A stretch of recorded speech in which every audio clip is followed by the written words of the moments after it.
Had you asked me a month ago if I ever planned on getting another animal, the answer was a big fat no. I already have 2 dogs, one of which we're going to have to say goodbye to soon enough. She's 12, and a cat. We had 2 cats, but last year I was attacked by one of them and she was my baby. She was 5 years old, but we got her at 8 weeks and she was the runt. I was her person. She loved to cuddle, but she always seemed to be a little bit off neurologically. You could kind of flop her around and do anything to her and she just loved it. It was very traumatic. If I had not still had a cat, I think my fear wouldn't have worn off very quickly, and I'm not sure I would have gotten another one. My brother hasn't had his own pet since we were kids, but he lived with me for a long time and I've always had animals. Despite his bad allergies, he decided he wanted to get some sort of pet for himself, now that he lives on his own. I said, whatever you do, don't get a hamster. A few weeks ago, he asked if I could go with him to Toronto to pick up a package at the airport. He didn't tell me what it was for, but I figured it out before we went by putting some clues together. I thought he was completely nuts. He, who is allergic to cats but loved them the best out of any other kind of animal, decided to do some research and found he was less likely to be allergic to SAVANNAHs.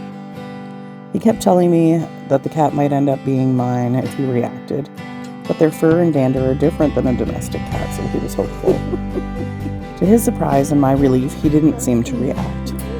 And then I met his new kitty, and what a beauty he is. I got hissed at. He was very guarded. He was curious and wanted to meet me, but at a distance. And I just fell in love. So my brother decided to get the sister for me and for Thunder, hoping they would have some play dates. The thing is, most people would do their research before spending that kind of money on an animal. Because she was gifted to me, I didn't really have time or feel I needed to. I know cats. I've had them all my life. How hard could it be?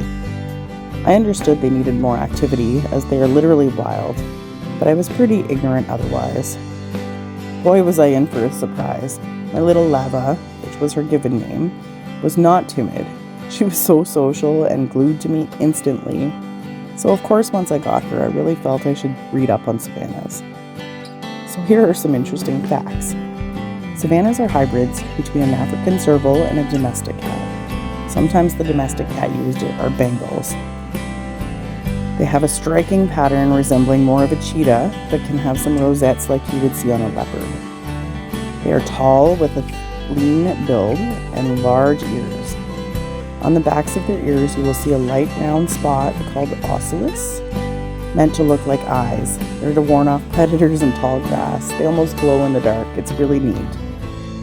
F1s and F2s can weigh up to 30 pounds, and their average height is about 15 to 17 inches tall, whereas the average domestic cat is only 8 or 9 inches. SAVANNAHs are very dog-like. They are highly intelligent, very energetic, curious, and love to learn. You can teach them tricks and walk them on a leash, and they are very social and extremely loyal to their owners. SAVANNAHs, unlike most cats, actually love water, and they are able to leap 7 to 8 feet in the air. Vienna, which was my chosen name for my little girl, has brought us such joy and keeps us entertained with her loving nature. She purrs so much. She is an F2, which means one of her grandparents is an African serval, which makes her 25% serval. Although the price will likely deter irresponsible pet owners, I could see people buying one as a trophy pet. This is not a decision to take lightly, as they do require proper care and lots of stimulation. They aren't just your leave at home all day alone type of cat. They are essentially wild cats. So please be responsible pet owners and don't get one just for show. I am going to spend time enjoying raising this little bundle of fur